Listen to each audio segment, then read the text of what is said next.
తాకట్లో ఉన్న బంగారాన్ని విడిపించి ఆ రోజున మార్కెట్ ధర కట్టి మిగిలిన డబ్బును మీకు అందిస్తుంది కొమ్మూరి గోల్డ్.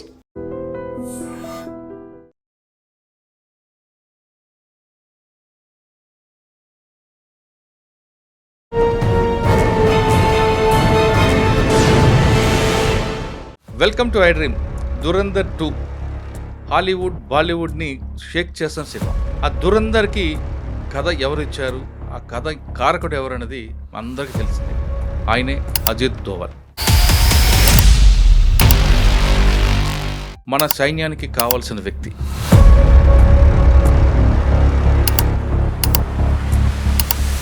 ఈరోజు అజిత్ దోవల్ అంటే ఇండియా కాదు సార్. అజిత్ దోవల్ సలహా ప్రపంచంలో ఆల్మోస్ట్ 40 పైగా దేశాలు తీసుకుంటారు. Master mind sir. అంటే ఆయన మైండ్లో ఏం నడుస్తుందో ఎవ్వరికీ తెలియదు. పక్కన ప్రధానమంత్రి కూర్చొని ఉంటారు, ఆయనకు కూడా తెలియదు. దేశానికి ప్రధానమంత్రి అయినా సరే అన్ని విషయాలు ఆయన కూడా చెప్పారు. The most wanted man in the world today. ఈ రోజు ఉన్న సార్ ప్రతి ఒక్క దేశంలో సెక్యూరిటీ అడ్వైజర్స్ ఉంటారు కదా సార్. ఎందుకు ఈయన పేరే ముందుకు వస్తుందంటే ఈయన దిగాడు అంటే అక్కడ మనకి సక్సెస్ తప్పితే ఇంకేమీ రాదు సార్. ఆ రా ఏజెంట్స్కి కవర్ ఎలా ఉంటుందండి? ఏ కవర్లో వెళ్ళదు? చాలా కవర్ ఉంటాయి సార్. ఇన్ఫ్యాక్ట్ రా works independently of the army, రా works independently of the police, రా works independently of the central armed police force, CAPF కానీ సిఆర్పిఎఫ్ కానీ. సాధారణంగా వీళ్ళతో కలిసి ఆపరేషన్స్ రా చెయ్యదు సార్. ఏదో కంట్రీలో సీక్రెట్స్ పంపించారు. ఆ టార్గెట్ అయ్యే వరకు రాకూడదా? Generally no. వాళ్ళకి టైం ఉండదు సార్, వాళ్ళకి టార్గెట్. మనము ఎంత క్లాసికల్గా ఎగ్జిక్యూట్ చేసామంటే ఒక బ్రిగేడియర్ రీసెంట్గా పాకిస్తానీ బ్రిగేడియర్ వాడు రిటైర్మెంట్ అయ్యి రోజు రిటైర్మెంట్ తీసుకొని ఇంటికి వెళ్తుంటే దారిలో చంపాం సార్. అసలు అది దాన్ని మించి లేదండి. అసలు లేదు కదా సార్. అసలు మనం మాటల్లో చెప్పలేము సార్. ఈ దేశానికి రా ఏజెంట్స్ చేస్తున్న త్యాగం కానీ సర్వీస్ కానీ దానికి సాని లేదు సార్. ఇంక దానికి కంపారిజనే లేదు సార్. అసలు చేయడం. మీరు చేసిన ఆపరేషన్లో మంచి operation sir 2008 Mumbai bomb blast జరిగింది. ఓవర్ నైట్కి వెళ్ళి దొంగచాటున బార్డర్ దగ్గర ఒక సర్వేలెన్స్ ఎక్విప్మెంట్ పెట్టాలి అంటే ఆషామాషి కాదు. First time. ఆ పోస్ట్ ఎక్కడది? రాజస్థాన్ బార్డర్. ఫస్ట్ టైం లైఫ్లో సార్ భయం అంటే ఎటో అర్థమైంది సార్. ఆ రోజు రాత్రి అమ్మ ఇంత భయంకరంగా ఉంటుందా ఎక్స్పీరియన్స్ అంటే. మీరు డైరెక్ట్ ఫైరింగ్ రేంజ్లో ఉన్నారు సార్. వాడు మా అయితే ఒక్కసారి మిస్ అవుతాడేమో, రెండోసారి మిస్ అవుతాడు. ధైర్యంగా ఎనిమీ ఇన్ఫర్మేషన్ మూమెంట్స్లో ఏమన్నా మూమెంట్ ఉందా ట్రాక్ చేసి కమాండ్ పోస్ట్కి పంపించడం అన్నది చాలా డిఫికల్ట్ టాస్క్. సో ఆ రోజు ఫస్ట్ టైం నాకు అర్థమైంది అంటే చిన్న తప్పు జరిగితే చచ్చిపోతాము. ఆపరేషన్ సింధూర్ మాత్రం టాప్ కదండి. అంత పర్ఫెక్ట్ ప్రెసిషన్తో క్యారీ అవుట్ చేసిన ఆపరేషన్ ఏదైనా ఉంది అంటే అది ఆపరేషన్ సింధూర్. అందుకే పాకిస్తాన్ దగ్గర బ్రహ్మోస్కి జవాబే లేదు సార్. అండ్ ఎంత యాక్యురసీ అంటే సార్ 3 మీటర్స్ ఆ రేంజ్ లోపలనే అది యాక్యురేట్గా పడుతుంది sir. Welcome to I dream. Dhurandhar 2 Hollywood బాలీవుడ్ని షేక్ చేసిన సినిమా. ఆ దురంధర్కి కథ ఎవరు ఇచ్చారు, ఆ కథ కారకుడు ఎవరు అన్నది అందరికీ తెలిసిందే. ఆయనే అజిత్ దోవల్. మన సైన్యానికి కావాల్సిన వ్యక్తి. అటువంటి వ్యక్తి ఉండబట్టే ఈరోజు మనం సేఫ్గా ఉన్న విషయాన్ని ప్రతి ఒక్కరు గుర్తిస్తుంటారు, ముఖ్యంగా భారత సైన్యం. అందుకే ప్రధానమంత్రి మోడీ గారి దగ్గర నుండి క్యాబినెట్లో ఎవరైనా ఆయన మాటకి విలువిస్తుంటారు. మన సైన్యానికి ఆయన దిక్సూచి లాంటివాడు. ఆ అజిత్ దోవల్ అసలు ఆయన ఎలా ఉంటారు, ఆయన ఈ స్థాయికి రావడానికి ఎంత కష్టపడ్డారన్న విషయాన్ని మనతో మాట్లాడడానికి ఎక్స్ ఆర్మీ ఆఫీసర్ ఓబ్రే గారు ఉన్నారు. అని అడిగి తెలుసుకుందాం. సార్ నమస్తే. నమస్తే సార్. అజిత్ దోవల్ సార్ మనకి ఆయన అంటే మనకే కాదు భారత సైన్యానికి ఆయన కళ్ళు చెవు ముక్కి ఏమన్నా ఆయనే చెప్పొచ్చండి. అంటే ఆయన ఇచ్చిన ప్లాన్ని వీళ్ళు యాక్షన్ చేస్తుంటారన్నది చాలామంది చెప్తుంటారు. అంటే ఈరోజు అజిత్ దోవల్ అంటే ఇండియా కాదు సార్. అజిత్ దోవల్ సలహా ప్రపంచంలో ఆల్మోస్ట్ 40 పైగా దేశాలు తీసుకుంటారు సార్. అంత master mind sir. Master mind అంటే గూఢాచారం, కూట్నీతి ఇవన్నీ ఎలా చేయాలి, ఒక టెక్స్ట్ బుక్ డెఫినేషన్ ఎగ్జాంపుల్లో ఎలా ఎగ్జిక్యూట్ చేయాలి, మాస్టర్ మైండ్ సార్. అంటే ఆయన మైండ్లో ఏం నడుస్తుందో ఎవ్వరికీ తెలియదు సార్. పక్కన ప్రధానమంత్రి కూర్చొని ఉంటారు, ఆయనకు కూడా తెలియనివ్వడు సార్. ఎందుకంటే గూఢాచారి యొక్క బేసిక్ మూలమే సీక్రసీ సార్. ఎవ్వరికీ చెప్పకుండా కడుపులోనే దాచుకొని మొత్తం ప్లాన్ డిజైన్ చేసిన తర్వాత ఎగ్జిక్యూషన్ ముందు ఓకే సార్ ఆ టిక్ పెట్టించుకోవాలి కదా, ఓకే సార్ అని చెప్పి అప్పుడు చెప్తాడు. అంటే గో హెడ్ అని చెప్పించుకుంటాడు అంతే, గ్రీన్ సిగ్నల్ కోసం మాత్రమే. అండ్ చాలా సిన్సియర్గా only need to know basis. దేశానికి ప్రధానమంత్రి అయినా సరే అన్ని విషయాలు ఆయనకు కూడా చెప్పడు. ఎందుకంటే ఇన్ఫర్మేషన్ ఎక్కడి నుంచి ఎలా లీక్ అవుద్దో తెలియదు కాబట్టి ఎన్నో విషయాలు ఆయన దగ్గరే దాచుకుంటారు, ఆయన కడుపులో దాచుకుంటాడు. 100% సార్. రా ఒక ఇంటెలిజెన్స్కి ఏజెంట్ అవ్వాలి అంటే కావాల్సిన బేసిక్ క్వాలిటీయే అబ్జర్వ్ చేయాలి, సైలెంట్గా ఉండాలి. అబ్జార్బ్ చేసుకోవాలి, సైలెంట్గా ఉండాలి. యాక్షన్ చేయాలి, సైలెంట్గా ఉండాలి. మీరు ప్రతి 2ో 3ో రోజు న్యూస్ వస్తూ ఉంటుంది, unknown gunman killed XYZ Lashkar e Taiba, unknown gunman killed XYZ Jaish e Mohammed. ఈ అన్నోన్ గన్మ్యాన్లు ఎవరు పంపిస్తున్నారు, ఎలా పంపిస్తున్నారు, అసలు వాళ్ళు ఏం చేస్తున్నారు, వీళ్ళందరి వెనక కారణము ఈయనే సార్. సార్ మనం ఒకసారి రా ఏజెంట్లకు వెళ్ళే ముందు అజిత్ దోవల్ సార్ ఎవరు, ఎప్పుడు వచ్చి ఉంటారు, ఆయన యాక్షన్ ఎలాగుంటుంది అనేది ఒకటి ఎగ్జాంపుల్గా. సార్ ఎప్పుడైనా సార్ హీఈస్ బేసికలీ అన్ IPS ఆఫీసర్ సార్. కేరళ కాడర్కి చెందిన ఒక IPS ఆఫీసర్ సార్. అప్పట్లో 1970s 80sలో కేరళలో జరుగుతున్న కమ్యూనల్ వైలెన్స్ని కూడా సింగిల్ హ్యాండెడ్గా కంట్రోల్ చేసిన వ్యక్తి.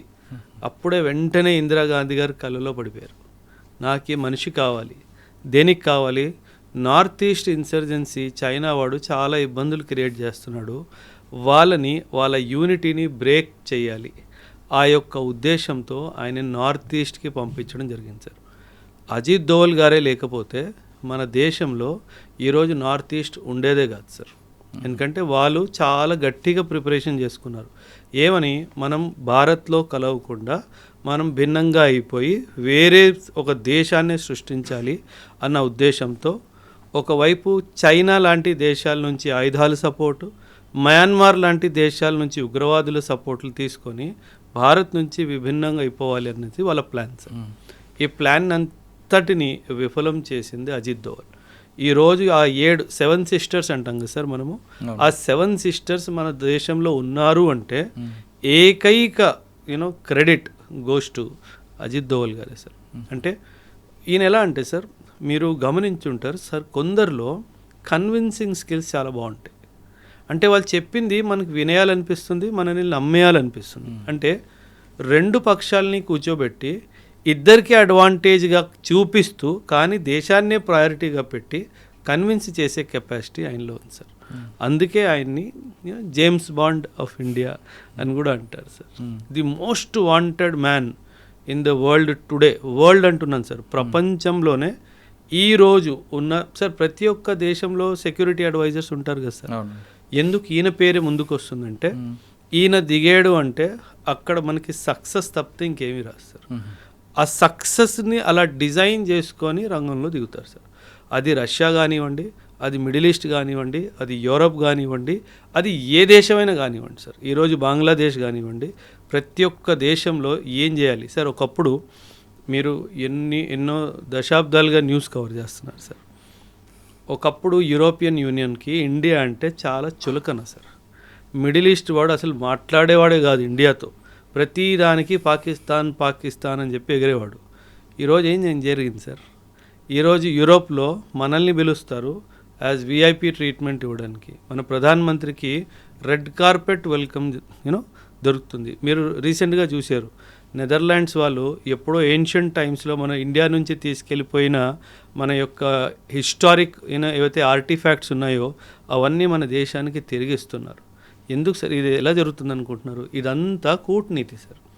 దీని వెనుక చాలా డిప్లొమసీ ఉంటుంది. ఇలా వాళ్ళని కన్విన్స్ చేసి మన దేశం పట్ల గౌరవం తెప్పించాలి, మన అనుకున్న దారిలోనే వాళ్ళని నడిపించేలా చేసేదే అజిత్ దోవల్. తన పేరు కాదు సార్, ఆయన మనిషి కాదు, అదొక సంస్థ, అదొక ఇన్స్టిట్యూషన్. అది మనం గుర్తుపెట్టుకోవాలి. సార్ అంత రియాలిటీగా అంత దీంట్లో అంటే ఆయన ట్రైనింగ్ నుంచి వచ్చిందా లేదా మీరు చెప్పిన కేరళలో సంఘటనలు ఆ విధంగా ఆయనకి కరడు కట్టిన గూఢచారుగా తయారు చేశారు? సార్ ఎప్పుడైనా సరే సార్ ఒక మనిషికి he has to submit himself sir. అంటే తనేంటంటే తనని తాను నేను ఈ దేశానికి అంకితం చేసేసుకున్నాను అని ఆయన ఫిక్స్ అయిపోయారు సార్. సార్ ఆయన వయసు ఎంత sir? He's touching 80s right. 80లో ఉన్నారు ఆయన. మనకి 40లోనే ఆయాసం వస్తుంది, ఓ 4 గంటలు ఎక్స్ట్రా పని చేస్తే నిద్ర కావాలి అని మన శరీరం అడుగుతుంది. అలాంటిది మీరు ఊహించండి సార్, మీ ఇంట్లో 80 ఏళ్ళ తాత ఏం చేస్తున్నాడు, పడుకుంటారు. 80 ఏళ్ళ అజిత్ దోవల్ ఏం చేస్తున్నాడు? ఆయన ఫీల్డ్లో ఉంటున్నాడు. అది తేడా సార్. అది అంటే ఆయన బాడీ మైండ్ అంతా కూడా దేశం కోసం అనేది సార్ అది డివైన్ బ్లెస్సింగ్ సార్. నేను ఇలాంటి బ్లెస్సింగ్స్ ఇద్దరిలో చూశాను సార్. ఒకటి డాక్టర్ రంగరాజన్ గారిలో చూశాను సార్, మన ఎకానమిస్ట్ డాక్టర్ సి రంగరాజన్ గారు, ఆయనలో చూశాను. అజిత్ దోవల్ గారిలో కూడా చూశాను సార్. రంగరాజన్ గారు కూడాను ఆయన నడిచే ఓపిక లేదు, నిల్చునే ఓపిక లేదు, కానీ స్టేజ్కి వెళ్ళి ఎకనామిక్స్ మాట్లాడినప్పుడు 40 నిమిషాలు 45 నిమిషాలు కదలకుండా మాట్లాడతారు. అదేవిధంగా అజిత్ దోవల్ గారు కూడా అంత వయసు అయిపోయినా సరే సార్ వరల్డ్ ట్రావెల్స్, మీటింగ్స్ తర్వాత మీటింగ్స్ సార్. అది మనం ఒక చిన్న కంపెనీ నడపడానికే స్ట్రెస్ అయిపోతాం సార్. ఏ లావాదేవీలు చూసుకోవడానికి ఒక 10 మంది పని మనుషులు ఉంటారు, వాళ్ళని హ్యాండిల్ చేసుకోవడానికి మనకు స్ట్రెస్ వచ్చేస్తుంది అంటారు. ఆయన దేశాన్ని హ్యాండిల్ చేస్తున్నాడు కదా సార్. ఆ వయసులో అంత స్ట్రెస్ తీసుకుంటూ అసలు ఉఫ్ అనకుండా పనిచేస్తున్నారు. ఏనాడు అంటే నేను అంటే ఆయన్ని చాలా దగ్గరగా చూశాను సార్. ఇక్కడ అంటే ఆయన్ని దగ్గరగా చూడడం అంటే కొన్ని ఆపరేషన్స్లో జాయింట్గా మాకు బ్రీఫింగ్స్ జరుగుతున్నప్పుడు I was present there sir.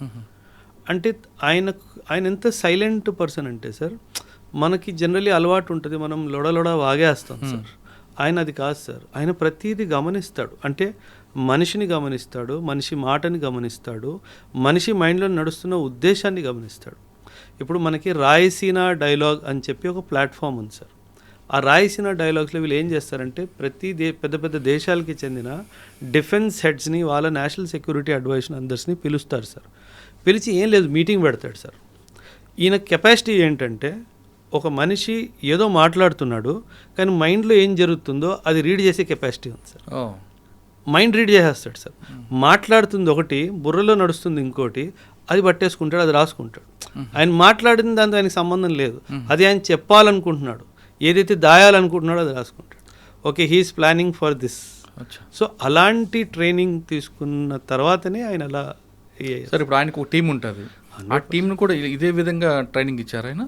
100% మీరు చెప్తున్నట్లుగా ఇప్పుడు మాట్లాడేది ఒకటి, మైండ్లో ఏముంది అన్నది సార్ మనం సార్ అందరూ అర్జునులు అవ్వలేరు కదా సార్. ద్రోణాచార్య వారు అందరికీ ట్రైనింగ్ ఇచ్చారు, కానీ అర్జునుడు ఒక్కడే కదా సార్. సో మన దేశానికి అర్జునుడు అజిత్ దోవల్ సార్. ఆయన్ని మీ దగ్గరగా అంటే ఆయన ఆపరేషన్లో మీరు ఉన్నారు కాబట్టి ఒక ఆపరేషన్ చెప్పండి. అంటే ఆయనతో ఆపరేషన్ అని కాదు సార్, లైక్ ఫర్ ఆయన డైరెక్షన్లో అండర్స్టాండింగ్ సార్.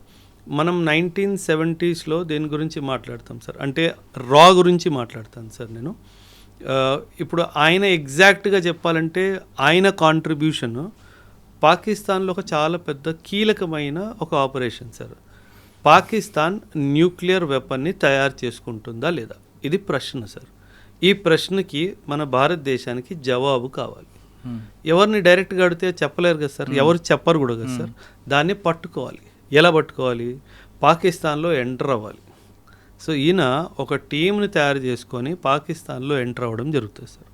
పాకిస్తాన్లో ఒక ప్లేస్ కహూతా అని చెప్పి ఒక ప్లేస్ సార్. ఆ కహూతా అనే ప్లేస్లో వీళ్ళు న్యూక్లియర్ ఎక్స్పెరిమెంట్ చేస్తున్నారు ఒక ప్రిమైసిస్లో. ఇప్పుడు న్యూక్లియర్ ఎక్స్పెరిమెంట్ జరుగుతుందంటే సాధారణంగా లోపల ఎవ్వరికి వెళ్ళడానికి వీలు ఉండదు సార్, అనుమతి ఉండదు. కాకపోతే కనుక్కోవాలి ఏం జరుగుతుందో. అందరు వస్తున్నారు, పెద్ద పెద్ద బళ్ళు వస్తున్నాయి, విఐపి ప్రొటెక్షన్స్ వస్తున్నాయి, లోపల వెళ్తున్నారు, బయటకు వెళ్తున్నారు, కానీ ఏమీ అర్థం కావట్లేదు, అసలు ఏం జరుగుతుందో అనేది క్లారిటీ లేదు. అప్పుడు తెలివిగా ఏం చేశాడంటే సార్, కొందరు సైంటిస్టులని ఫాలో అయ్యాడు సార్. కొందరు సైంటిస్టులని ఫాలో అయ్యి వాళ్ళు కటింగ్కి ఎక్కడికి వెళ్తున్నారో కనుక్కున్నాడు సార్. హెయిర్ కటింగ్కి ఎక్కడికి వెళ్తున్నారో కనుక్కున్నాడు. ఆ కటింగ్ షాప్కి వెళ్ళి వాళ్ళ హెయిర్ శాంపుల్స్ని చాలా తెలివిగా తీసుకొని వచ్చాడు సార్. ఎప్పుడైనా సరే సార్ న్యూక్లియర్ ఎక్స్పెరిమెంట్ జరుగుతున్న స్థలంలో మనం ఉంటే గనక మన స్కిన్, మన బాడీ, మన హెయిర్ ఫాలికల్స్ మీద న్యూక్లియర్ ఎనర్జీకి రేడియేషన్కి సంబంధించింది అలా ఉండిపోతుంది. వాటిని ఇండియాకి తిరిగి పంపించి నిజంగా దీంట్లో రేడియేషన్ ఎలిమెంట్ ఉందా అని కనుక్కున్నాం సార్. అప్పుడు మనకు తెలిసింది ఏంటంటే అవును, ఈ కహుతా అనే స్థలంలో పాకిస్తాన్ వాళ్ళు న్యూక్లియర్ వెపన్ని తయారు చేసుకోవడానికి అంత రీసెర్చ్ జరుగుతుంది అని చెప్పి. అప్పట్లో మొరార్జీ దేశాయ్ గారు మన ప్రైమ్ మినిస్టర్ అనమాట. అంటే వీళ్ళు అక్కడ నుంచి ఇంకా మొరార్జీ దేశాయ్ గారికి 1-to-1 వీళ్ళకి ఆబ్వియస్లీ డైరెక్ట్ కాల్స్ ఉంటాయి కాబట్టి సరే ఇలా జరుగుతుంది, మీరు గోహెడ్ ఇస్తే ఏదో ఒకటి చేద్దాం అనేసి. ఆయన అసలు గోహెడ్ ఇవ్వలేదు సార్. అంటే ఇది చాలా దురదృష్టకరమైన అంటే ఒక హిస్టారికల్ ఈవెంట్ సార్. ఆయన గ్రీన్ సిగ్నల్ ఇస్తే మాత్రము ఈరోజు పాకిస్తాన్ దగ్గర న్యూక్లియర్ వెపనే ఉండేది కాదు సార్. ఇన్ఫ్యాక్ట్ ఇతనే కాదు సార్, ఇజ్రాయిల్ వాళ్ళు కూడా భారత్తో కలిసి ఒక జాయింట్ ఆపరేషన్ చేసి పాకిస్తాన్లో ఉన్న న్యూక్లియర్ ఫెసిలిటీని ధ్వంసం చేద్దామని చెప్పి వాళ్ళు కూడా ముందుకు వచ్చారు. దానికి కూడా అనుమతి ఇవ్వలేదు సార్. సో అది ఇచ్చుంటే కనుక ఖచ్చితంగా ఈరోజు పాకిస్తాన్ అయితే సార్, ఇప్పుడు మీరు గమనిస్తే కనుక sir, Pakistan is the only Islamic country that has a nuclear weapon. దానివల్ల పాకిస్తాన్ వరల్డ్ డిప్లొమసీలో చాలా పై ఎత్తుకు వెళ్ళిపోయింది సార్. ప్రతి దేశం పాకిస్తాన్తో మంచి సంబంధాలు ఏర్పాటు చేసుకోవాలి అని అనుకుంటుంది, ఎస్పెషలీ ఇస్లామిక్ దేశం. అండ్ మనతో దగ్గరికి రావాలంటే పాకిస్తాన్కి దూరం అయినట్టుగా సార్ లెక్క. At the end of the day వాళ్ళకి వాళ్ళే బంధువులుగా సార్. సో వాళ్ళు పాకిస్తాన్ వాళ్ళకి చాలా అవసరమైన దేశం అనమాట. సో ఆ డైమెన్షన్లో మనం మిడిల్ ఈస్ట్లో పెనిట్రేట్ చేయలేకపోతున్నాం, ఎందుకంటే ప్రతి చోట పాకిస్తాన్ అడ్డొస్తుంది కాబట్టి. అండ్ మన న్యూక్లియర్ పాలసీ న్యూక్లియర్ అంబ్రెల్లా ఇస్తాను వేరే దేశానికని ఒప్పుకోవచ్చు సార్. అందుకే వాళ్ళకి న్యూక్లియర్ ప్రొటెక్షన్ ఇచ్చే అధికారం మనకు లేదు, ఎందుకంటే మన పాలసీలోనే మనం న్యూక్లియర్ అంబ్రెల్లా ఎవరికి ఎక్స్టెండ్ చెయ్యము అని చెప్పి మనం రాసుకున్నాం కాబట్టి సార్. ఇప్పుడు దురంధర్ మీరు చెప్పిన 2 పాయింట్లు కాకుండా ఈ టైంలో కొంతమందిని పంపిస్తారన్నది, అది కేవలం ఆర్మీ ఆఫీసర్లు కావచ్చు, ఐపీఎస్ ఆఫీసర్లు కావచ్చు, వీళ్ళతో పాటు నటోరియస్ క్రిమినల్స్ కూడా సెలెక్ట్ చేసుకుంటారు, పంపిస్తుంటారు అన్నది నిజమేనా? 100% సార్. జనరలీ ఏం చేస్తారంటే సార్, అంటే before I talk anything sir, ఒక ఏమంటారు డిస్క్లైమర్ సార్ మీ ఆడియన్స్కి. పబ్లిక్ డొమైన్లో లేని ఇన్ఫర్మేషన్ గురించి నేను మాట్లాడను సార్. ఏదైతే కాన్ఫిడెన్షియల్ నేచర్ ఉంటుందో అది నేను చెప్పను సార్. సో నేను చెప్పిన దానివల్ల ఏ కాన్ఫిడెన్షియాలిటీ లీక్ అవ్వదు సార్, ఎందుకంటే ఆల్రెడీ అది పబ్లిక్ డొమైన్లో ఉన్న విషయం అంతే మాట్లాడతాను, దాని మించి మాట్లాడను సార్. కానీ మన దేశంలో అండ్ అంతర్రాష్ట్రీయంగా కూడా చూసుకున్న కొన్ని దేశాల్లో ఒక ప్రాక్టీస్ ఉంది సార్. ఒక ప్రాక్టీస్ ఏంటంటే, కొందరు ఖైదీలు ఎవరైతే యావజ్జీవ కారాగార శిక్షో లేకపోతే వాళ్ళకి ఇంకేదైనా మేజర్ పనిష్మెంట్ ఇచ్చినట్టయితే వాళ్ళలో దేశం పట్ల ఒక పాజిటివ్ భావన ఉంది అని అనుకుంటే అలాంటి వాళ్ళని ట్రైన్ చేసి యాజ్ ఏ రా ఏజెంట్స్గా వేరే దేశాలకి పంపించే ఒక ఆనవాయితీ మన దేశంలో కూడా ఉంది సార్. మన దేశంలో కూడా ఉంది. సో ఖచ్చితంగా దురంధర్ సినిమాలో మీరు అన్నట్టుగా చూపించింది అది వాస్తవం సార్, అది వాస్తవం. కానీ ఒక విషయం సార్, రా ఏజెంట్ అంటే దురంధర్ అంటే అది సినిమా కాబట్టి కొంచెం డ్రామటైజ్ అవుతుంది సార్. అంటే యాజ్ ఎ బాడీ బిల్డర్ చూపించడం అదంతా జరుగుతుంది, కానీ రా ఏజెంట్ అది కాదు సార్.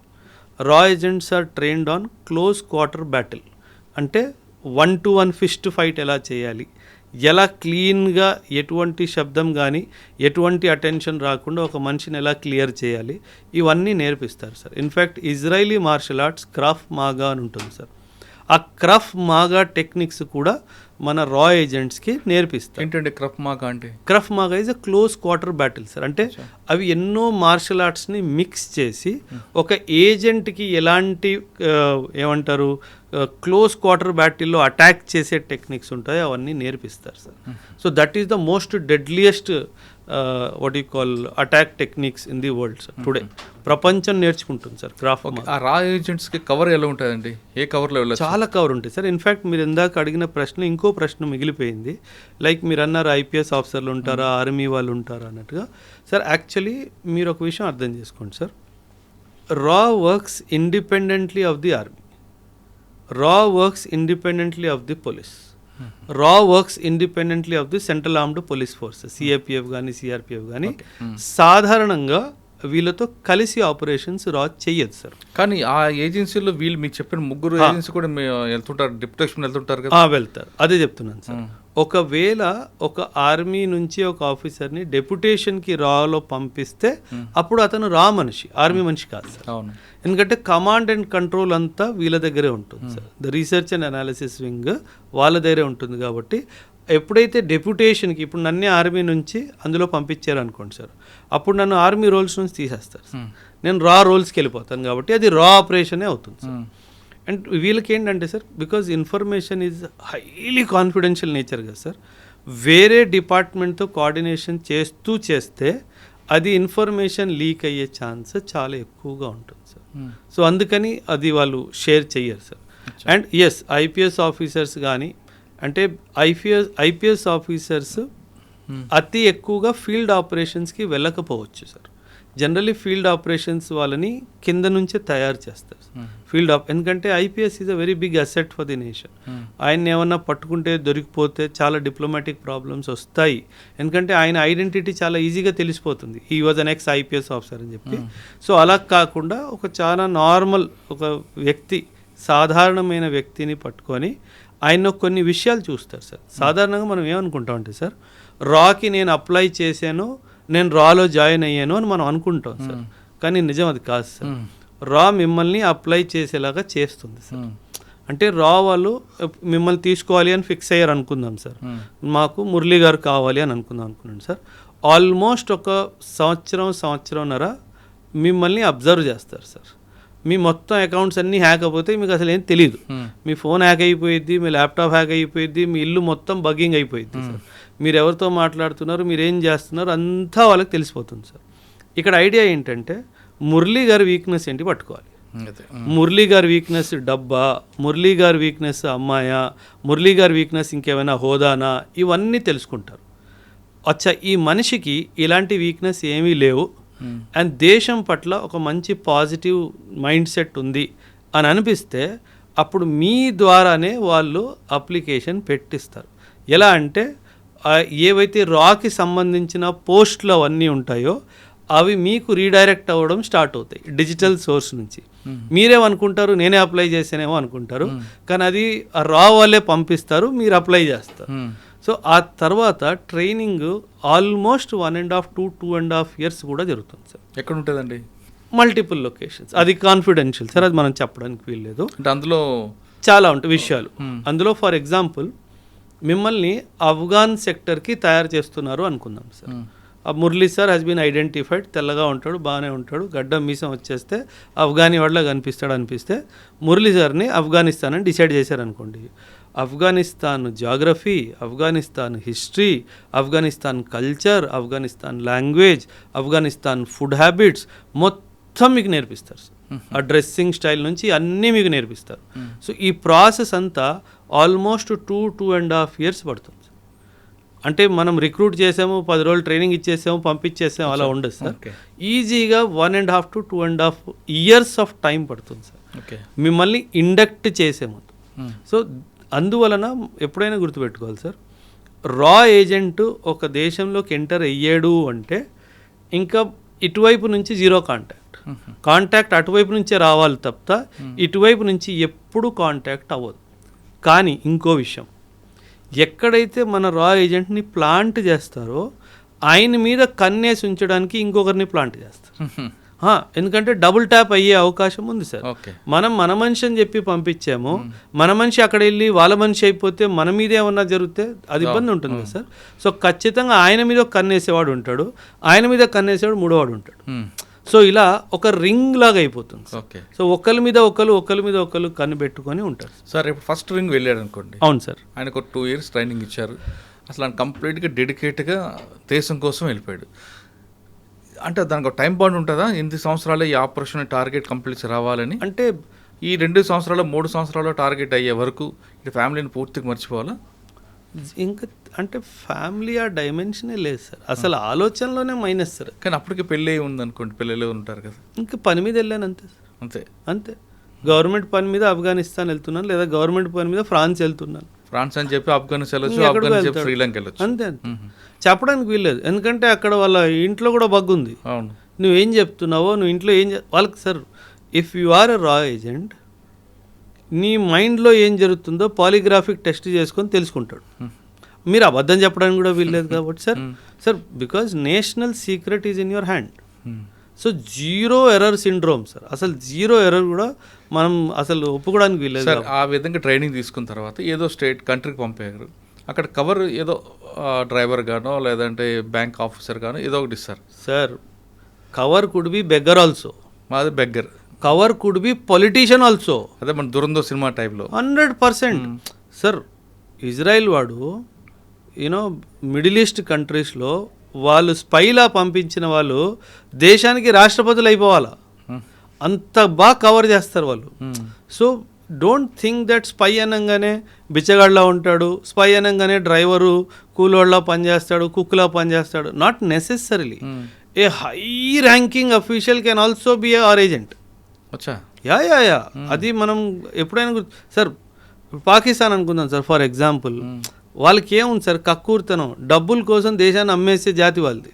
సో కొన్ని డబ్బులు వాళ్ళ మొహన్ పడేస్తే వాడు ఏమైనా చేస్తాడు కదా సార్. అదే నన్ను ఎమ్మెల్యే చేయొచ్చు, ఎంపీ ఏమైనా చేయొచ్చు, మిమ్మల్ని రాష్ట్రపతి చేసేస్తారు, మిమ్మల్ని ప్రధానమంత్రి చేసేస్తారు. అందులో ఏముంది సార్, వాళ్ళు డబ్బుల కోసం ఏమైనా చేయడానికి సిద్ధంగా ఉన్నారు సార్. సో మన దగ్గర డబ్బుకి దేవుడి దేవాల లక్ష్మీదేవి కటాక్షంగా మనకి ఏ తక్కువ లేదు దేశానికి. సో హ్యాపీగా ఎవరిని సార్ ఆ విధంగా ఒక టార్గెట్ ఇచ్చారనుకోండి, మనకి ఏదో కంట్రీలో సీక్రెట్స్ కోసం పంపించారు, ఆ టార్గెట్ అయ్యే వరకు రాకూడదా? Generally no sir.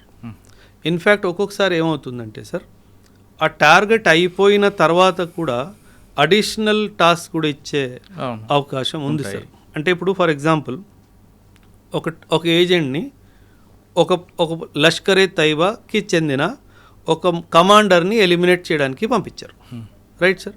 వీడు చాలా ఎక్సలెంట్గా ఒక 6 నెలలు 8 నెలలు టైం తీసుకొని వాడు మూమెంట్ అంతా ట్రాక్ చేసి అసలు జీరో ఎర్రర్ తోటి వాడిని ఎలిమినేట్ చేయడం జరిగింది సార్. ఈ గన్మెన్ ఎపిసోడ్స్ నా బుర్రలో ఎన్ని ఎంటుకలు ఉన్నాయో దానికంటే ఎక్కువ ఉన్నాయి సార్.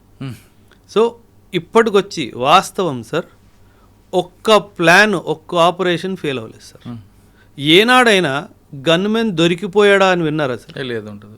సమస్య లేదు సార్, అది ఏ కంట్రీలో ఉండదు, అది ఫుల్ ప్రూఫ్ సార్ అది. ఎందుకంటే వీళ్ళు చాలా ఎందుకంటే మీరు అన్నట్టు మీరు టైమ్స్ లైక్ వాళ్ళకి టైం ఉండదు సార్, వాళ్ళకి టార్గెట్. నీకు టార్గెట్ ఇచ్చాను, ఈ పాకిస్తానీ బ్రిగేడియర్ వీడు 1999 వార్లో మన దేశానికి అన్యాయంగా ఇచ్చేసాడు, ఇంతమంది సైనికుల్ని చంపించింది వీడిని ఎలిమినేట్ చేయాలి, నీ టార్గెట్ టైం తీసుకో. సో మనము ఎంత క్లాసికల్గా ఎగ్జిక్యూట్ చేసామంటే, ఒక బ్రిగేడియర్ రీసెంట్గా పాకిస్తానీ బ్రిగేడియర్ వాడు రిటైర్మెంట్ అయ్యి రోజు రిటైర్మెంట్ తీసుకొని ఇంటికి వెళ్తుంటే దారిలో చంపాం సార్. అంటే వాడిని చంపాలి, అది ఫిక్స్. వాడి ఇంటికి వెళ్తే ఆ రోజు సాయంత్రం వాడు retirement end as a brigadier. వాడి ఇంటికి వెళ్ళే ముందు వాడిని చంపాం సార్, వాడి ఇంటి గుమ్మం ముందు చంపేవాడు. అది రా సార్. ఓకే, ఆ టార్గెట్ అయిపోయిందండి, మీరు చెప్పిన టాస్క్ క్లోజ్.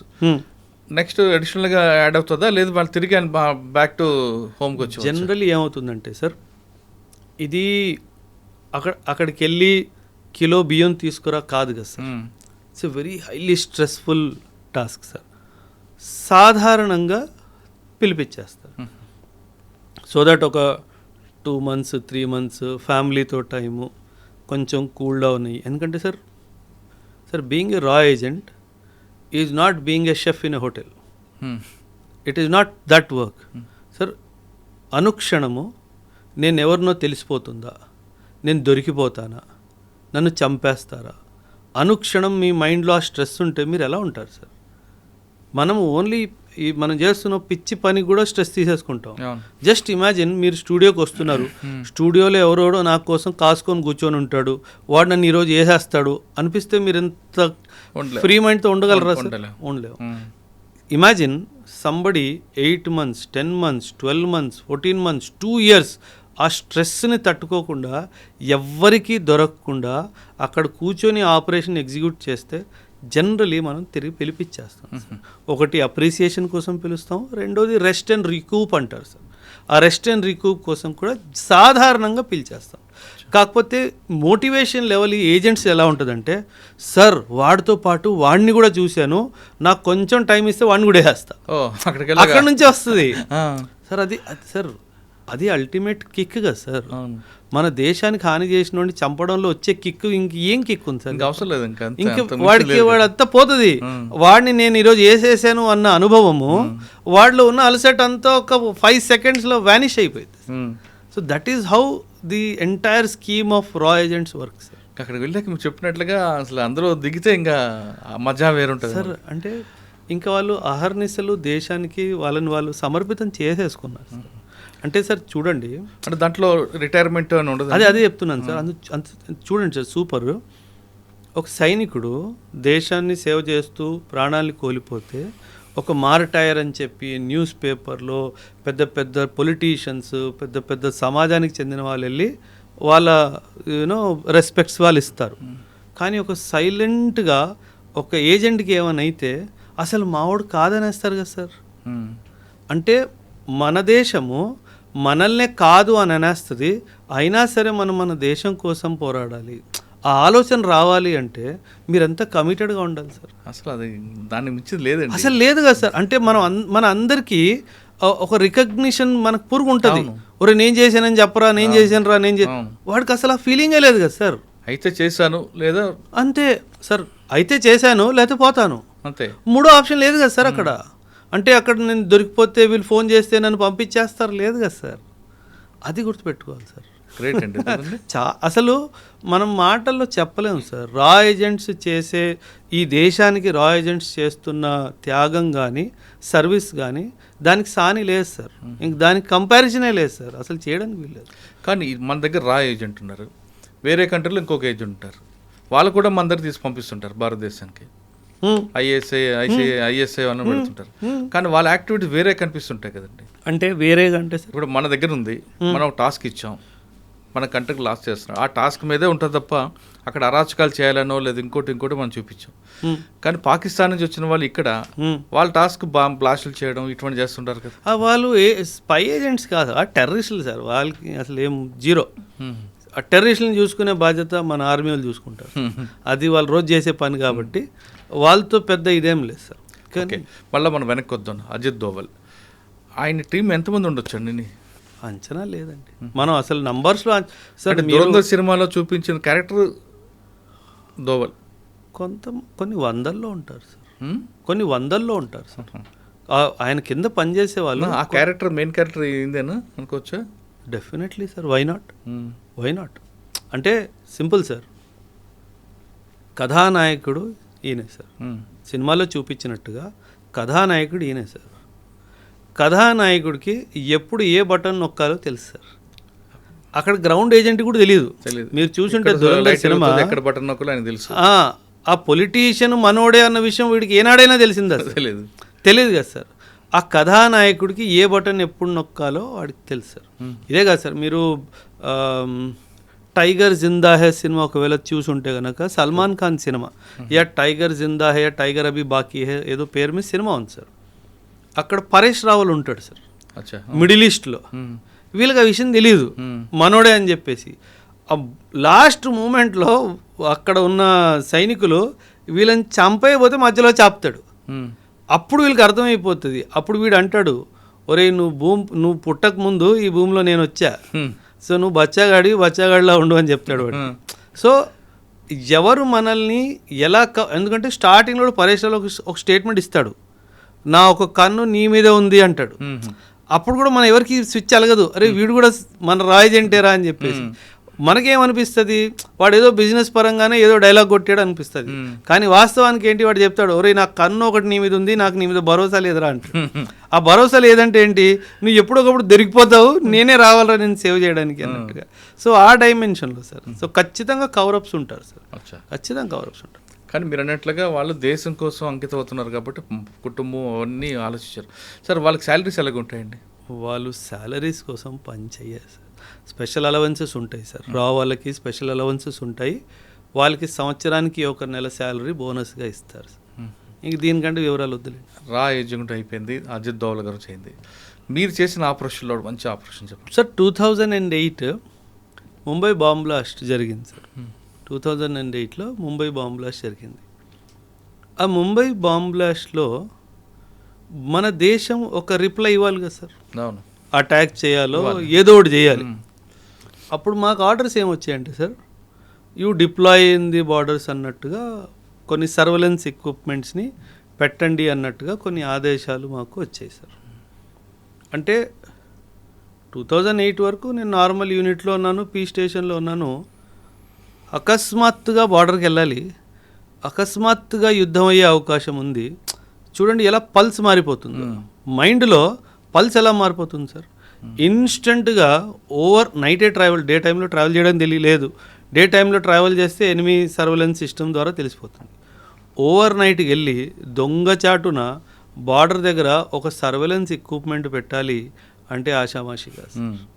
అంటే దట్ వాజ్, అండ్ ఆ సర్వెలెన్స్ ఎక్విప్మెంట్ ద్వారా మనం ఎనిమీ డీప్ టెరిటరీలో చూడాలి అంటే ఒక హైట్ మీద పోవాలి సార్. దాన్ని మాస్ట్ అంటారు, MAST, మొబైల్ మాస్ట్ ఉంటుంది. 30 మీటర్స్ హైట్ మీద మొబైల్ మాస్ట్ మీద ఆ సర్వెలెన్స్ ఎక్విప్మెంట్ పెట్టి ఎనిమీ లోపలికి డీప్గా 12 కిలోమీటర్ల లోపలికి చూడాలి అని మాకు ఆదేశం. ఇమాజిన్, నువ్వు 30 మీటర్స్ హైట్లో కూర్చొని ఉన్నావు, చిన్న తప్పు నీ లొకేషన్ వాడికి దొరికితే ఇంకేది మిగలదు. వాడికి తెలుసు 2008 26/11 ముంబై బ్లాస్ట్ జరిగింది, అటాక్స్ జరిగాయి, భారత్ ఏదో ఒకటి చేస్తుందని చెప్పి వాడు కూడా కాపు కాసుకొని కూర్చుంటాడు కదా సార్.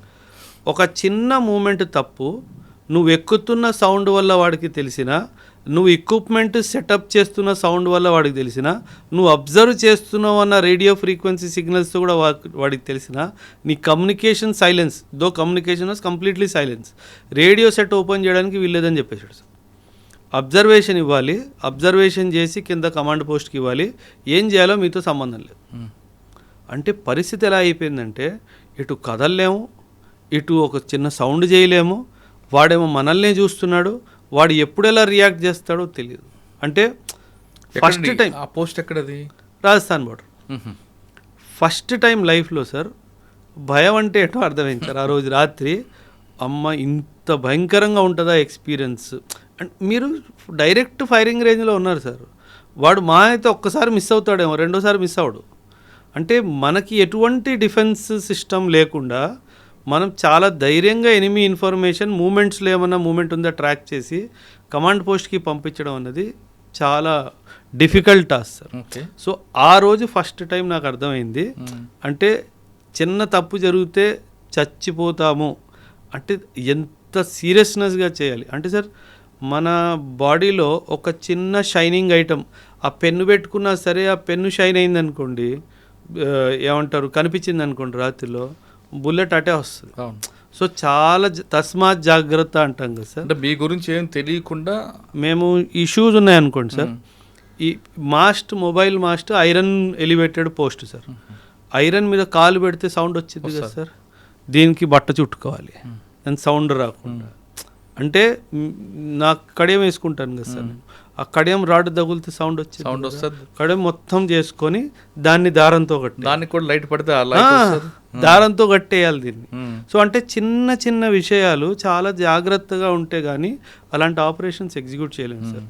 చాలా ఇన్ఫర్మేషన్ గ్యాదర్ వచ్చింది సార్. పాకిస్తాన్ చాలా విపరీతంగా వాళ్ళు పోస్టుల మీద వచ్చి ఆక్యుపై చేయడం జరిగింది sir.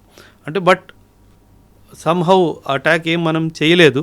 In fact sir 2008 Mumbai attacks తర్వాత మన దేశం ఎటువంటి కీలకమైన యాక్షన్ పాకిస్తాన్ మీద తీసుకోపోవడం అన్నది చాలా పెద్ద దుర్భాగ్యమైన విషయం సార్. ఏదైతే ఇప్పుడు పహల్గామ్లో జరిగిందో, తిరిగి మనం ఎలాగైతే ఆపరేషన్ సింధూర్ చేసామో అలాంటిది 2008లో చేసుంటే కనుక వీళ్ళకి ఇంత ధైర్యం వచ్చేది కాదు సార్. సో అది మనం 2008లో మాత్రం చాలా పెద్ద తప్పు చేసాం సార్. అసలు ఏమీ చేయలేదు సార్.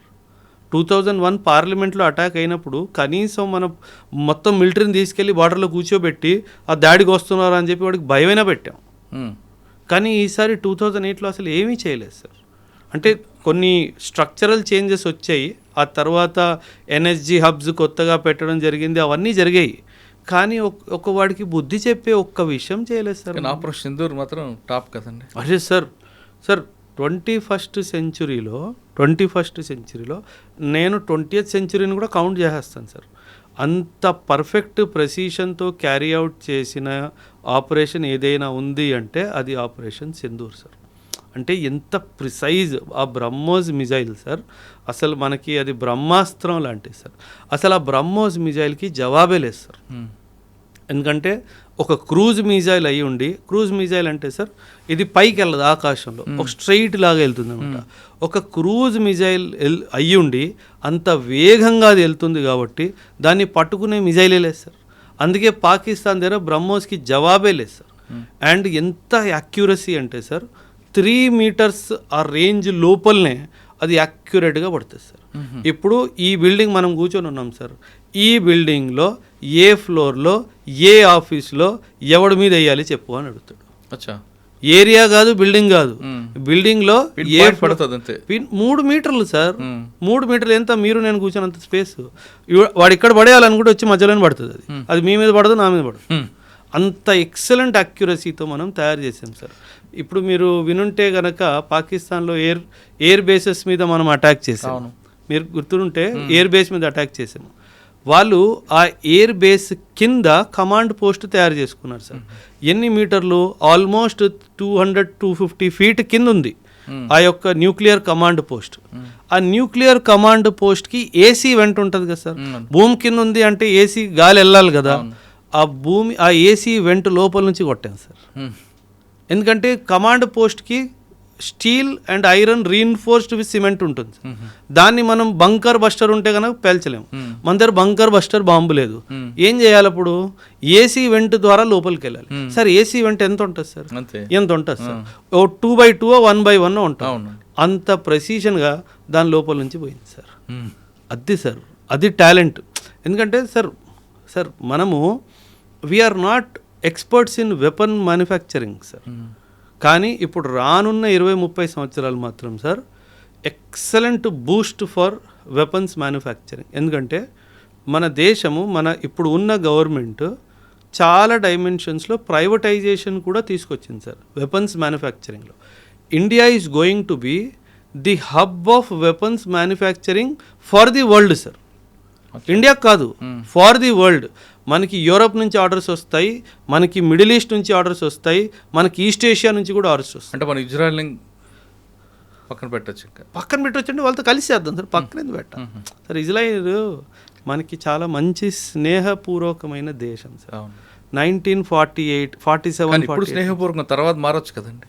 అంటే సార్ కొన్ని సంబంధాలు అంటే వ్యవహారికంగా మనం చూసుకుంటే 47 వారు, 62 వారు, 65 వారు, 71 వారు, 99 వారు, మేజర్ ఇంటెలిజెన్స్ షేరింగ్.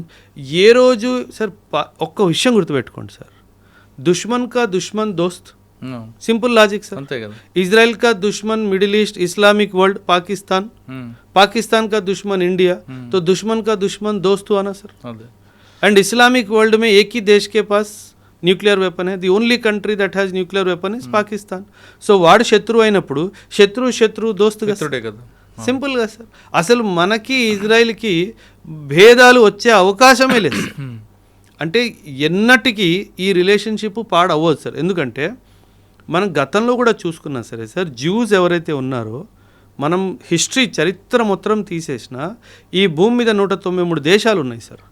193 దేశాల్లో కేవలం ఒక్క దేశము, నా భారతదేశము, జ్యూస్ని ఏ రోజు మనం ఇబ్బంది పెట్టలేదు, చంపలేదు సార్.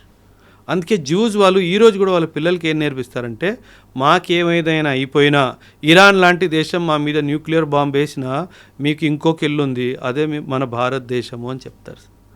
చూడండి, ఒక దేశము వాళ్ళ పిల్లలకి ఏం నేర్పిస్తుంది? మాకేమన్నా అయిపోయినా మీరందరూ సురక్షితంగా భారత్ వెళ్ళిపోవాలి, అక్కడ మీకు ఆశ్రయం దొరుకుతుంది. సరే, ఈరోజు ఉన్న పరిస్థితుల్లో ఎవడైనా ఇంత క్లారిటీగా వాళ్ళ పిల్లలకి చెప్పే దమ్ము ఎవరికైనా లేదు sir. That is the greatness of my country. Okay sir, మళ్ళీ ప్రజెంట్లోకి వద్దామండి. ఇటీవల బెంగాల్లో బీజేపీ గెలవడం అంత రాజకీయ కోణంలో చూస్తున్నారు తప్ప మన దేశానికి ఎంత సెక్యూరిటీగా వచ్చిందన్న విషయాన్ని కొంతమంది గమనించట్లేదండి. అక్కడ చికెన్ నెక్ ఆ పాయింట్ని కాపాడడంలో గత ప్రభుత్వం విఫలమైంది. ఇప్పుడు బీజేపీ ప్రభుత్వం వచ్చింది కాబట్టి ఖచ్చితంగా దాని మీద ఎక్కువ ఫోకస్ ఉంది. ఎందుకంటే దాని మీద మన గ్రిప్ కోల్పోతే చైనా నుంచి కానీ భూటాన్ నుంచి కానీ వేరే వేరే కంట్రీస్ అంతా లోపలికి వస్తారు. అది పాకిస్తాన్ కూడా మరో కారిడార్ అవుతుంది అన్నది చాలామంది అంటుంటారు. అది వాస్తవం కాదు. అసలు ఆ చికెన్ నక్కింది సార్. అసలు ఆ సిలిగురి నేను బెంగాలే కదా సార్, అస్సాం కూడా మాట్లాడుతాను.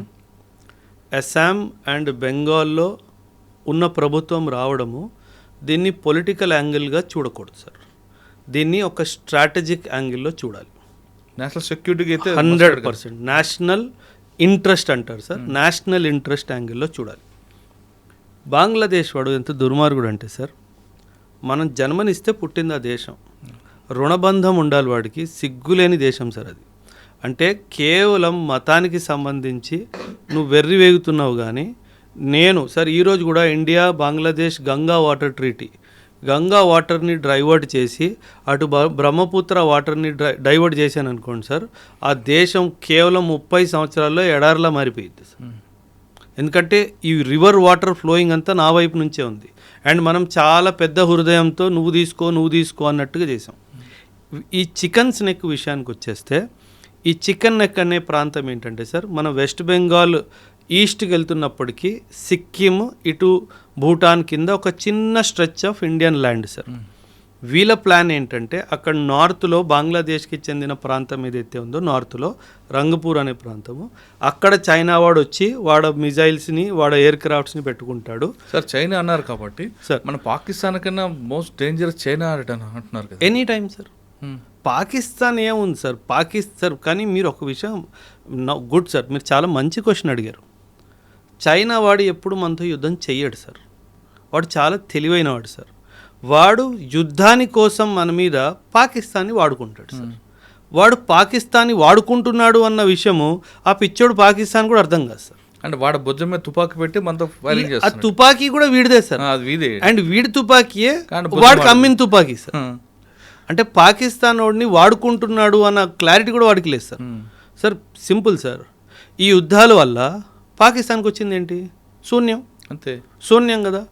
పాకిస్తాన్ వాడు అన్నెసెసర్లీ చైనా వాడు వాళ్ళ యుద్ధం కోసము, అమెరికా వాడు వాళ్ళ యుద్ధం కోసం నన్ను వాడుకుంటున్నారు. ఒరే నేను డెవలప్మెంట్ మీద, ఎకనామిక్ డెవలప్మెంట్ మీద, హ్యూమన్ డెవలప్ మీద కాన్సన్ట్రేట్ చేయాలి అన్న ఇంత జ్ఞానం కూడా లేని దేశం సార్ అది. సో చికెన్స్ నెక్కి వెనక్కి వచ్చేస్తే చైనా వాడు ఉద్దేశం ఏంటంటే సార్, అక్కడ నార్త్ నుంచి అటాక్ చేసి ఒక వ్యాలీ ఉంది సార్, దాన్ని డోక్లాం వ్యాలీ అంటారు. ఇటువైపు సిక్కిము, ఇటువైపు భూటాన్, మధ్యలో వ్యాలీ సార్. ఇక్కడ కింద మన చికెన్స్ నెక్ ఉంది సార్. పైనుంచి అటాక్ చేసి బంగ్లాదేశ్ నుంచి కింద నుంచి అటాక్ చేస్తే ఇండియా నార్త్ ఈస్ట్ అంతా కట్ ఆఫ్ అయిపోతుంది సార్. ఇది వాళ్ళ ఉద్దేశం. అండ్ వెస్ట్ బెంగాల్లో ఇంతకుముందు ఉన్న ప్రభుత్వము ఈ విషయాన్ని గమనించకుండా, ఎటువంటి చర్యలు తీసుకుండా నోరు మూసుకొని కూర్చొని ఉంటే ఎలా సార్? సార్ ఎంతమంది లక్షల మంది ఇల్లీగల్ మైగ్రెంట్స్ బంగ్లాదేశ్ నుంచి వస్తున్నా వాళ్ళ మీద ఎటువంటి చర్యలు తీసుకోకపోతే మన దేశం ఏమైపోవాలి సార్? మీకు గుర్తుంటే కనుక 2019లో 5 ఎన్ఆర్సీ జరిగింది అస్సాంలో సార్. అస్సాంలో ఎన్ఆర్సీ జరిగినప్పుడు అసలు 19 లక్షల మంది ఇల్లీగల్గా మన దేశంలో ఉన్నారు అన్న విషయం మనం గుర్తించినప్పుడు వాళ్ళని తిరిగి పంపించడం స్టార్ట్ చేయాలి కదా సార్. అసలు ఎటువంటి యాక్షన్ లేదు సార్. అంటే మీరు పాలిటిక్స్ కోసము, ఓటు బ్యాంక్ పాలిటిక్స్ కోసము దేశాన్నే మీరు తోసేస్తున్నారు కదా సార్. ఆ విషయం గుర్తుపెట్టుకోవాలి సార్. అందుకే ఈ బీజేపీ యొక్క గెలుపుని వెస్ట్ బెంగాల్లో కానీ అస్సాంలో కానీ మనము ఒక స్ట్రాటజిక్ యాంగిల్లోనే చూడాలి తప్పితే ఒక పొలిటికల్ యాంగిల్లో చూసే తప్పు మనం చేయకూడదు సార్. రెండో విషయం ఏంటంటే sir, I don't support any political party sir. ఒకవేళ బీజేపీ ప్రభుత్వం ఏమైనా తప్పు చేస్తే నేను ఖచ్చితంగా నిలదీస్తాను సార్. మీరు ఇది తప్పు చేశారు. ఇప్పుడు విమెన్ రిజర్వేషన్ బిల్ ఉంది సార్, దాన్ని అనవసరంగా డీలిమిటేషన్ బిల్లుతో యాడ్ చేసి దాన్ని ప్రజెంట్ చేశారు. ఆ బిల్లు కాస్త ఫెయిల్ అయిపోయింది సార్. సార్ మనము విమెన్కి పాలిటిక్స్లో 33% ఇవ్వాలి అని చెప్పి ఎప్పటి నుంచి అనుకుంటున్నాం సార్? అంటే 1947లో మనకి స్వతంత్రం వచ్చింది. ఇప్పుడు కూడా పార్లమెంట్లో చూసుకుంటే సింగిల్ డిజిట్ పర్సంటేజ్లో కూడా విమెన్ లేరు సార్. విమెన్ పొలిటికల్ ల్యాండ్స్కేప్కి వస్తే విమెన్కి సంబంధించిన విషయాల్లో చాలా మార్పులు వస్తాయి. అలాంటి విషయాల మీద ఎందుకు ఈ ప్రభుత్వం చెయ్యట్లేదు అన్న కోపం నాకు బీజేపీ మీద ఖచ్చితంగా ఉంది సార్. ఆ బిల్లు ఖచ్చితంగా పాస్ అవ్వాల్సిన బిల్లు సార్. దాన్ని ఎందుకు అనవసరంగా దాంతో క్లబ్ చేసి పాడు చేశారన్నది. సో అందుకే నేను చెప్తున్నాను సార్, ఏ ప్రభుత్వాన్ని నేను సపోర్ట్ చేయను సార్. ఎవరు బాగా పని చేస్తారో వాళ్ళని సపోర్ట్ చేస్తాం సార్. సింపుల్గా సార్ అది. మొత్తం మీద తీసుకుంటే మీరు చెప్తున్నట్లుగా బీజేపీ బెంగాల్లో గెలుపు అనేది నేషనల్ ఇంట్రెస్టింగ్ ఇది 100% కాదు. 100%, 1000%. బెంగాల్, అస్సాం బీజేపీ ఉంది కాబట్టి వీళ్ళిద్దరూ కలిసి, ఈ స్టేట్స్ రెండు కలిసి బలం సెంటర్ నుంచి వస్తే ఇల్లీగల్ మైగ్రెంట్ సార్ మన భూమి మీద బెంగాలీ వాడు ఎందుకు ఉండాలి సార్? ఒక మాట సార్, ఎందుకు ఉండాలి? బెంగాల్ వాడు బెంగాల్లో ఉండాలి, ఈస్ట్ బెంగాల్ వాడు. మన ఇండియాలో బెంగాలీస్ ఉన్న వాళ్ళు వెస్ట్ బెంగాల్లో ఉంటారు. ఆ ఈస్ట్ బెంగాల్ వాడు మన దేశానికి అసలు ఎందుకు రానివ్వాలి సార్? మనకు ఆల్రెడీ భూమి లేదు, మనకు ఆల్రెడీ సదుపాయాలు లేవు. అస్సాంలో 1971లో ఉల్ఫా పుట్టిందే ఈ కారణంగా కదా సార్. ఎందుకంటే మీరు ఆ బంగ్లాదేశీ వాళ్ళని ఏమంటారు ఐడెంటిఫై చేసి డిపోర్ట్ చేయట్లేదు అన్న దాంతోనే కదా సార్ ఉగ్రవాదం స్టార్ట్ అయింది అస్సాంలో 1979లో. మీకు యూనో ఏమంటారు అరవింద్ రాజ్కోవా అండ్ వాళ్ళ టైంలో దానికి యాంటీగా కదా అస్సాం కనపరుచుని రావడం మారింది. Exactly sir. అంటే 1979లో ఇదంతా జరిగింది కదా సార్. కొత్తగా తీసుకుంటే వెస్ట్ బెంగాల్లో గెలుపు అనేది రాజకీయ కోణంలో కాదు, నేషనల్ ఇంట్రెస్ట్గా చూడాలంటున్నారు ఓబ్రాయ్ గారు. అంతేకాకుండా అజిత్ దోవల్, ఆయన మన కంట్రీకి కాదు వరల్డ్కి అంతకు మించిన డెడికేటెడ్ దేశం మీద ఉన్న వ్యక్తి ఎవరు లేరంటూ అజిత్ దోవల్ గురించి చెప్తున్నారు. ఇక రా ఏజెంట్ అవడం అంటే ఒక అదృష్టం ఉండాలి, ఆ డెడికేషన్ ఉండాలి, ఆ డెటర్మినేషన్ ఉంటే వారు మాత్రమే అవుతారు తప్ప బంధాలు, కుటుంబ బంధాలు, ఎమోషనల్ ఉన్నవారు దానికి దూరంగా ఉంటారంటూ చెప్తున్నారు. ఇది బెంగాల్లో గెలుపు అజిత్ దోవల్ గారి మీద ఎలాంటి అభిప్రాయం అనేది ఓబ్రాయ్ గారు చెప్పారు. మరో అంశాలు మళ్ళీ కలుద్దాం. అంతవరకు నమస్తే. Thank you very much.